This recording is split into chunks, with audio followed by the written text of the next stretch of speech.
Top 10 Crazy Facts About the Coronavirus Outbreak. The COVID-19 pandemic is changing the world in unexpected and unprecedented ways, going well beyond wild animals reclaiming urban spaces and amateur music performances on Instagram. At the time of writing this, close to 2 million people around the world have tested positive for the virus, with over 125,000 deaths, and the projections go well over what we'd call manageable. The human cost also includes the many millions around the world who'll suffer in the forthcoming financial recession, which, by some expert estimates, may be our worst one since the Great Depression. The virus is also peculiar in that we simply don't know how it works.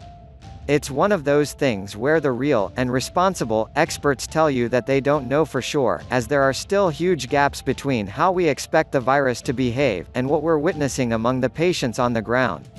10. Why are young, fit people dying, too?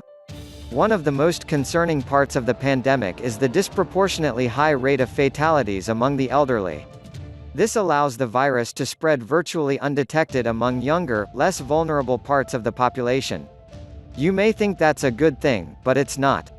SARS-CoV-2 can lie undetected and spread far and wide, until it reaches the older hosts and wreaks havoc on them. If the symptoms were a bit more severe and detectable in their early stages, the virus would have had a far harder time reaching its older targets. That doesn't mean that the younger people are immune, though, as quite a few of them have died from the virus, too. It's something we don't yet completely comprehend, as according to our current understanding of the pandemic, relatively fit and younger folks should not be developing the more serious symptoms. It's a big part of the larger question of how the virus affects different people in so many different ways, and answering it is crucial to preventing future, potentially deadlier outbreaks. 9. Can we infect animals? Despite the rather long list of things we still don't know about the COVID-19 pandemic, we do know that it came from animals. There's still fierce debate around exactly which animal it was, with pangolins, bats and even poultry as potential suspects, though we're guessing researchers will get to the animals once they're done with the humans. What's baffling scientists, though, is how the mutated, human form of the virus is now transmitting back to animals, something no one had predicted. Among wild animals, a tiger at Bronx Zoo was recently diagnosed with the COVID-19 strain, along with several others starting to show similar symptoms. While it's hardly the only case of its kind, all of the other cases of human-to-animal transmission involve household pets. This is the first instance of the SARS-CoV-2 strain infecting wild animals, and no one is sure how. Our best guess is that it came from one of the infected zoo workers without any symptoms. If that's the case, it should have passed on to other animals, too. No other animal, not even the other big cats, have shown any symptoms yet, so it's possible that it just affects tigers for some reason. 8. We still don't understand its biology. It's true that the COVID-19 outbreak has disproportionately affected the first world, meaning that some of the world's best healthcare experts are currently hard at work trying to understand how it works. Worryingly, though, that hasn't meant much, as the SARS-CoV-2 strain has proven to be far more difficult to understand than we ever imagined. At the heart of the problem lies the big question about the fundamental biological structure of the virus. While we do know that it's shaped like a spiky ball, with the spikes meant to break into living tissue, exactly how that translates into the unrealistically high rate of its spread remains a mystery, as many other relatively harmless viruses, including other coronavirus strains, have the capability to do that too. We simply don't know what it is about the SARS family of coronaviruses that makes them so deadly to humans, or even, as we'll come to in a bit, how it learned to affect humans at all. 7. Its evolution in humans is still poorly understood. The biology of the virus may help us better understand its effects, though there's still the question of exactly how the SARS-CoV-2 strain learned to infect humans at all. While we're no strangers to coronaviruses infecting people, they've always needed some time to mutate and learn to infect new hosts. The last SARS strain, also called SARS Classic, needed some time to mutate in the human body before causing any real damage. The current virus, however, seemingly knew how to infect and kill from the get-go, as it hasn't changed in any considerable way since the start of the pandemic. That doesn't mean that it isn't mutating, though none of the mutations have been able to gain dominance over the original one.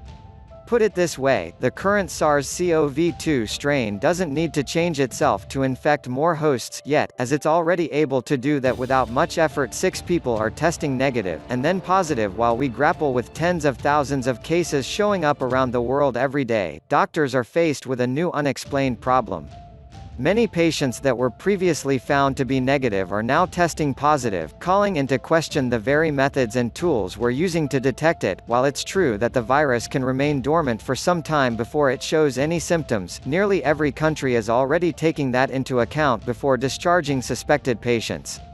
Guidelines from the now disgraced and defunded WHO require that all recovered patients should test negative for the virus twice, with an interval of at least 24 hours between the tests. Concerningly, some of those recovered patients are now testing positive for the virus, and we have no idea why. According to some experts, the virus may have the ability to deactivate and reactivate itself inside a human host, though it could also be patients getting reinfected from other sources after being discharged, or something else entirely. We just don't know.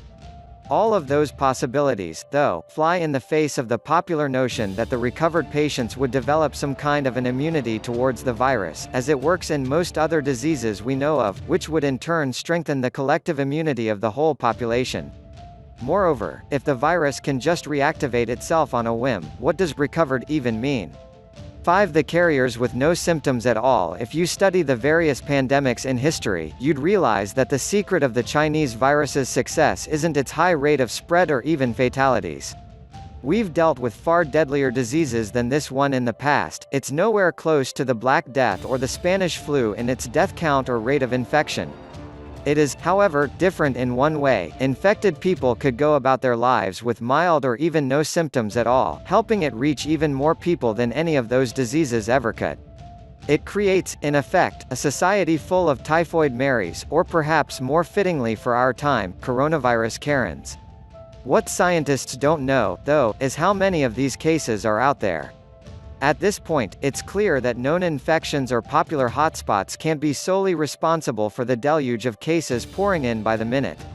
While there have been many cases wherein patients with mild or no symptoms were tested positive for the virus, those are only the ones we were able to test. People with a runny nose or cough tend to not think of it as a big deal, and according to many doctors and scientists, they may be the primary reason behind the mind-bogglingly rapid spread of the virus. 4. Why are children so good at fighting it? It's no breaking news that the novel coronavirus strain affects everyone differently. The number of fatalities are way higher for the relatively older people, which is popularly explained by their weakened immunity. That sounds like an intuitive explanation, though not if you consider that the virus is virtually ineffective on children. Compared to adult fatalities, the number of fatalities among children have been, thankfully, almost negligible. 10. While it's definitely great news, it's also inexplicable, as kids these days are hardly known for their high immunity to viruses, or fitness. In fact, children are usually at a disproportionately higher risk of contracting respiratory viral infections, like the common flu. And yet, many more people expected to have better mechanisms to fight off the virus have died from it than kids, and we really have no idea why. 3. How do patients recover? At this point, we have a fairly good idea about how the novel coronavirus kills its victims, even if many of the conditions leading up to that point are still shrouded in mystery. What we still don't completely understand, though, is how anyone recovers from it. Usually for other diseases, patients recover by developing antibodies, which don't just help them fight off the current illness, but also secure their body against future attacks by the same strain. That immunity may not be permanent, like in the case of the influenza virus, though the body still retains some signs of having fought off the disease. That's not the case for a surprisingly high number of recovered COVID-19 patients, and researchers are struggling to understand why. In one study done in China, most of the recovered had developed antibodies specifically meant for the SARS-CoV-2 strain, which is how we'd expect it would work. 30% of the patients, however, had no signs of those or any other related antibodies, and it's unclear how their bodies recovered at all. 2. The invisible line of transmission. Even if the number of cases around the world is growing at an alarming rate, we can at least trace most of them to potential sources of the virus. Knowing that a hospital is a hotspot can help us quarantine and isolate the area, contact everyone who may have been in its vicinity during the pandemic, and ensure that it doesn't contribute towards any more infections. Worryingly, though, we're also seeing quite a few baffling cases from around the world without any discernible route of infection. For one, a toddler in Gujarat, India got infected and died despite there being no known cases in that entire district. And one man in California became the first American to contract the virus without coming into contact with any potential host. How does it spread? Most countries around the world are doing their best to stem the rate of infection, including strict measures like legally enforced lockdowns and social distancing rules. All of that, however, is based on the assumption that everything we know about the virus is correct. As more and more research is showing us, we know very little, and our prevention techniques will have to consistently evolve if we have any chance of fighting this. The biggest mystery of the COVID-19 pandemic is that we simply have no idea how it spreads, and anyone who says they do is just hazarding a guess. While it was earlier believed that it could only spread via physical touch, new research suggests that the virus could remain afloat in the air for much longer than we previously thought, and doesn't require carriers like cough droplets to spread. In a possibly related case, an entire choir was infected with the virus despite keeping their distance from each other at all times.